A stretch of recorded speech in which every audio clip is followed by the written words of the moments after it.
به پادکست هفتگی شماره 47 عطای آنلاین خیلی خوش اومدید. علی اکبر عطایی هستم، مدرس زبان انگلیسی در سایت مدرسه مجازی عطایی آنلاین. امیدوارم که خوب و خوش و سلامت باشید و آماده یک پادکست دیگه و کلی مطالب جالب دیگه. با این پادکست همراه من باشید.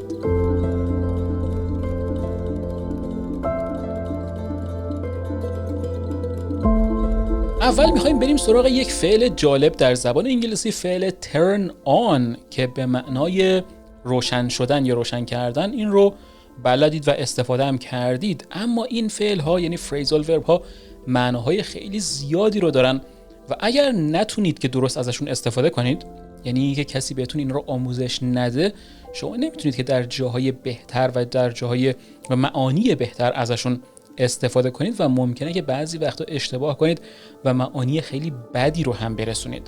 مثلا کلمه turn on به معنای دشمن شدن با کسی هست، یعنی اینکه وقتی که مثلا فرض کنید من میگم که everybody turned on me at the office، یعنی اینکه همه دشمن من شدن، یعنی اینکه همگی با من مخالفت کردن، به من حمله کردن بابت یه کاری که من انجام دادم، بابت یه حرفی که زدم. یا مثلا میگیم که the world turned on him، یعنی کل دنیا با این آدم دشمن شدن. چرا؟ به خاطر اینکه یه حرفی زده، به خاطر اینکه یه کاری کرده و کل دنیا رو برگردوندن از این آدم. پس این میشه turn on somebody. حالا مشکل اینجاست، اگر شما turn on رو به یه شکل دیگه ای استفاده کنید، یعنی مثلا می رو در وسط قرار بدید، مثلا بگید که everybody turned me on at the office، یعنی به جای بگیم turn on me بگیم turn me on، اون موقع معنا خیلی متفاوت میشه و اینجا معنی تحریک کردن میده. یعنی اینکه اگه من بگم که everybody turned on me at the office، یعنی اینکه همه دشمن من شدن. اما اگر بگم که everybody turned me on at the office، یعنی اینکه همه در واقع من رو تحریک میکنن، حالت تحریک جنسی هست در واقع. ببینید چقدر معنا عوض میشه و چقدر بد میشه اون مفهومی که اینجا داره منتقل میشه. پس اگر شما این رو ندونید، اون موقع ممکنه که یه مفهوم کاملا متفاوت رو شما متوجه بشید. یا اینکه اگر شما معنی turn on رو با معنی تحریک کردن اگر بلد باشید، ولی یه نفر مفهوم یا منظورش این باشه که مثلا the world turned on him، خب بعد شما فکر میکنید خب این turn on همون turn onه، بعد فکر میکنید که داره منظورش این هست که داره میگه که کل دنیا من تحریک میکنه، در حالی که اون داره میگه که کل دنیا از من رو برگردوندن و دشمن من شدن. پس ببینید نوع تفکر شما خیلی میتونه که تغییر کنه، حتی با همین یه جابجایی خیلی کوچیکی که توی این کلمات رخ میدن. پس دونستن اینها کاملا ضروری هست. به خاطر همین من یه کلاسی رو در واقع آماده کردم، کلاس دانش لغت، که در کلاس دانش لغت ما 1000 تا فعل محاوره‌ای زبان انگلیسی رو یاد میگیریم، یعنی فعل هایی که به مکالمه انگلیسی شما کمک کنه که شما مثل یک انگلیسی زبان بتونید که فکر کنید، کمک کنه که بتونید که حرفای یک انگلیسی زبان رو کاملا متوجه بشید. خیلیا اگر کلمه turn on رو اینجوری ندونن میگن angry، میگیم everybody was angry at me at the office، یعنی این شکلی هست که اکثر زبان آموزان انگلیسی رو صحبت میکنن که اشتباه نیست، ولی این انگلیسی هست که یک مهاجر صحبت میکنه، یک کسی در خارج از یک کشور انگلیسی زبان صحبت میکنه.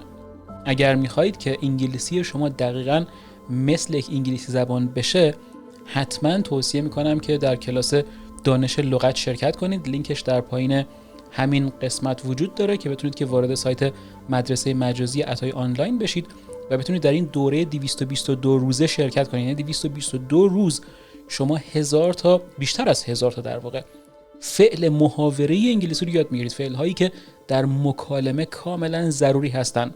باید اینها رو بلد باشید. یعنی اینطور نیست که ما بگیم که این فعلا رو بلد نباشیم من میتونیم که مکالمه انگلیسی انجام بدیم. اصلا اینطور نیست. شما با استفاده کردن از این افعال یاد میگیرید که چطور بتونید که مثل یک انگلیسی زبان فکر کنید و مثل اونها مکالمه کنید و درک کنید که اونها چجوری حرف میزنن. و چون که این دوره و مطالبش کاملا ضروری هستن برای یادگیری، من یک کد تخفیفی رو در نظر گرفتم، دانش وکب در واقع، که در پایین همین پادکست این رو برای شما میذارم. یک کد تخفیف هست که شما بتونید که ازش استفاده کنید برای ثبت نام در این دوره.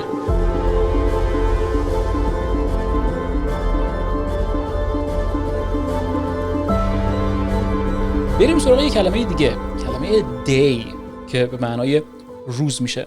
مطمئنا شما اینو بلدید، اما اگر بخوایم که درباره روز گذشته یا روزهای آینده صحبت کنیم، خیلیا به اشتباه یه سری کلمات رو استفاده میکنن که شاید خیلی درست نباشه. میخوام اینجا بهتون نشون بدم که اگر شما بخواید که یه جمله رو بگید چطور میگید. مثلا میخواید بگید که من چند روز قبل دوستمو دیدم. چجوری این جمله رو میسازید؟ احتمالاً میگید که I saw my friend a few days ago.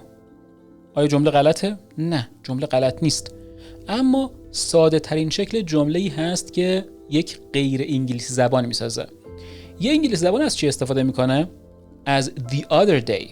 The other day یعنی چند روز قبل. مثلا من میگم که I ran into an old friend the other day.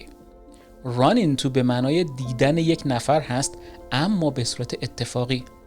اگر سی استفاده کنیم دیگه اتفاقی نیست، انگار که باهاش برنامه ریخته بودم که بریم همدیگه رو ببینیم.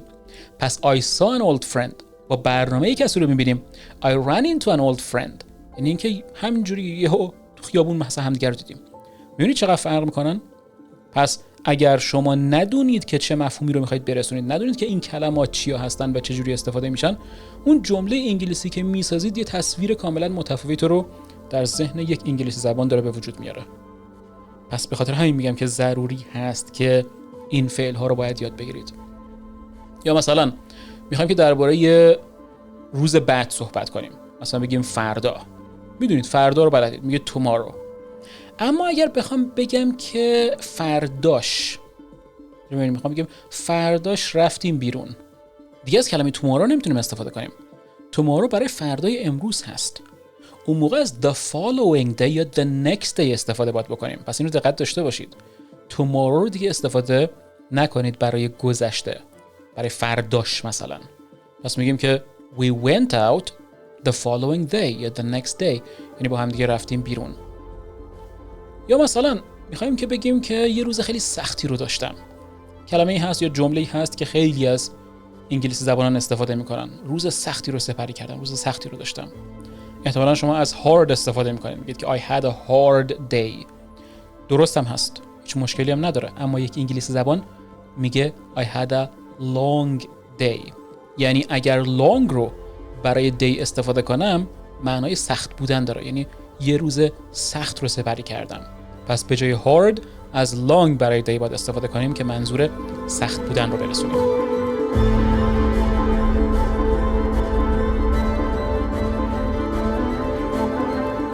کلمه creepy رو میخوام اینجا بهتون بگم. کلمه ای هست که انگلیسی زبان‌ها خیلی ازش استفاده میکنن، ولی نمیبینم که یه زبان آموز فارسی زبان ازش استفاده کنه.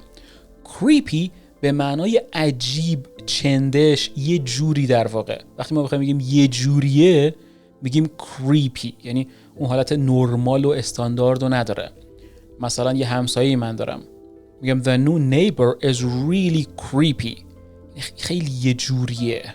یعنی اینکه اصلا استاندارد نیست، مدلش مثل بقیه نیست، یه جوری نچسبه، میگیم creepy.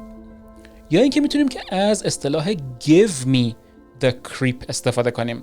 مثلا یه خونه ایه خیلی عجیب و غریبه، نرمال نیست، ترسناکه یه جورایی، میگیم that house gives me the creeps، یعنی اینکه یه جوریه این خونه، یه جور ترسناکه. یه اصطلاح دیگه هم هست give me the heebie-jeebies.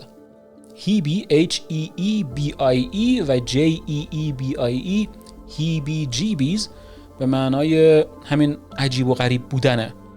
مثلا میگم که he gives me the heebie-jeebies، یعنی اینکه این آدم خیلی یه جوریه، آدم عجیب غریبیه. پس به جای گفتن strange من میتونم که از این کلمات یعنی creep، give me the creep و give me the heebie-jeebies استفاده کنم.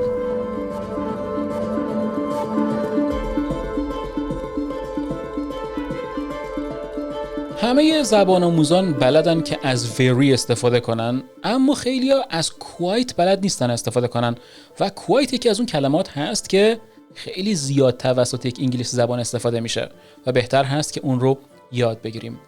very برای تأکید هست، اما quite یعنی در واقع یه مقدار با تاکید کمتر از very. مثلا اگه من بگم که he's doing very well as an actor، یعنی این که توی بازیگری خیلی خوب داره کار میکنه، خیلی خوب داره پیشرفت میکنه.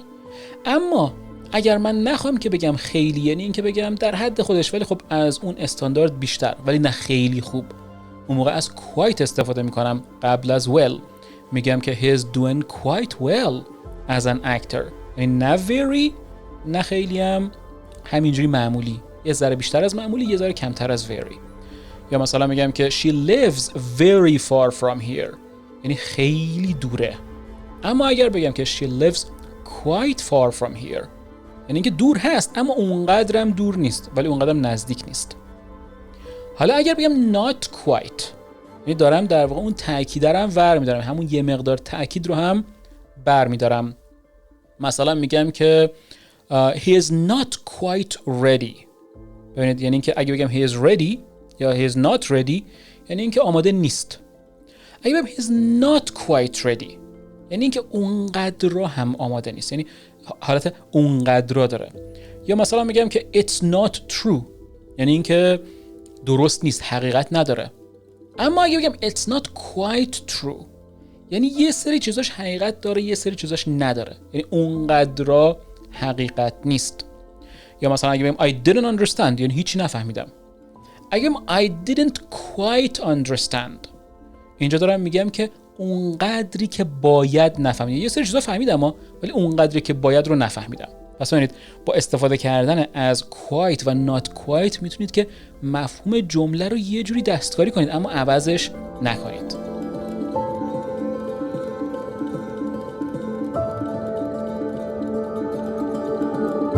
توی موقعیت‌های رسمی مثلا شما توی محل کارتون هستید و با کسی دارید صحبت میکنید، ممکنه که یه مقداری طرف عصبانی بشه. این درس برای کسانی هست که مهاجرت کردن رفتن توی کشور دیگه دارن زندگی میکنن و میخواید که عصبانیت یه نفر رو کم کنید. در 2 مرحله میتونید که این کار رو انجام بدید که خیلی هم مهم هست. اولی این هست که حرف طرف مقابل رو باور کنید و درکش کنید و دومی دنبال یه راه حل بگردید که بتونید که مشکل رو حل کنید. یعنی حتما باید این دوتا رو ذکر کنید که طرف متوجه بشه. مثلا یه نفر عصبانیه و شما میگید که I understand why you're upset، یعنی من متوجه هم که چرا شما عصبانی هستید. Just tell me what we can do، یعنی ولی بهم بگو که چه کاری میتونیم که انجام بدیم. پس یعنی 2 مرحله، اول acknowledgement هست یعنی که من متوجه بشم که مشکل چیه و دوم پیدا کردن یک راه حل هست. یا I understand your frustration یعنی زمانی که صبر ما تموم شده باشه و امیدی هم دیگه نداشته باشیم به یه چیزی، اون موقع میگیم frustration. I understand your frustration. Let's try to find a solution. یعنی من میفهمم که چرا صبر شما تموم شده و چرا ناامید هستید و خسته شدید، ولی بگردیم دنبال یه راه حل. پس ببینید در مرحله اول به طرف گفتم که میفهمم که چه حالی رو داره و در مرحله دوم دنبال راه حل هستم. یا میگم it's okay to feel angry، یعنی میدونم که اوکی هست که عصبانی باشی. Let's work through this calmly. Work through something اینم یه phrasal verb دیگه هست، یعنی اینکه حل و فصلش کنیم. calmly یعنی با آرامش، یعنی با آرامش این مشکل خودمون رو حل کنیم. پس از work through میتونیم که در این حالت استفاده کنیم.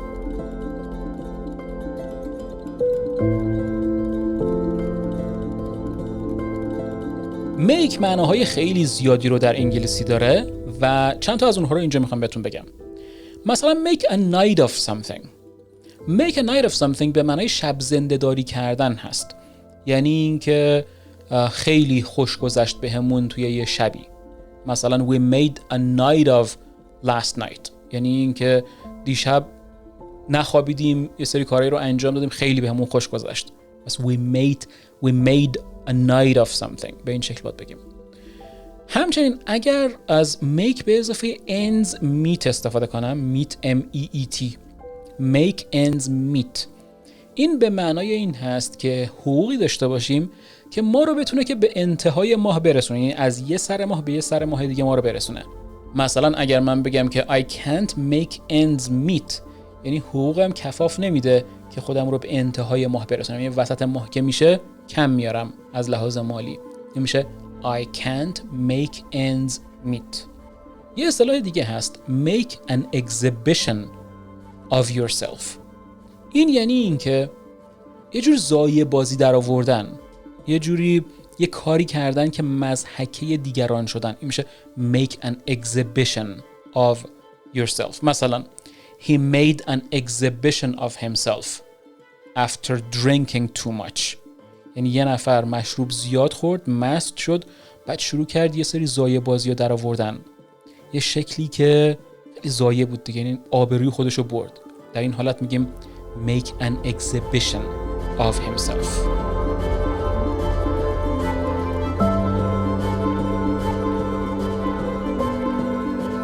یک کوتیشن جالب رو برای این قسمت انتخاب کردم. خیلی ساده هست اما خیلی عمیق. گفته که you'll be exactly as happy as you decide to be. یه بار دیگه میگم you'll be exactly as happy as you decide to be.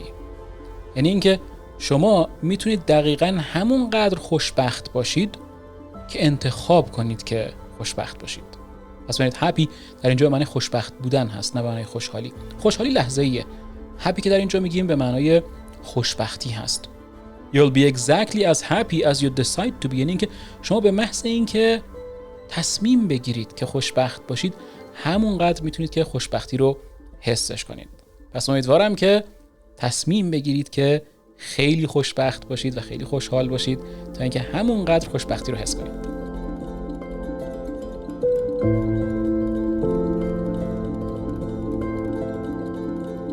به این ترتیب میرسیم به پایان این قسمت. امیدوارم که مطالب این بخش به انگلیسی شما کمک کنن.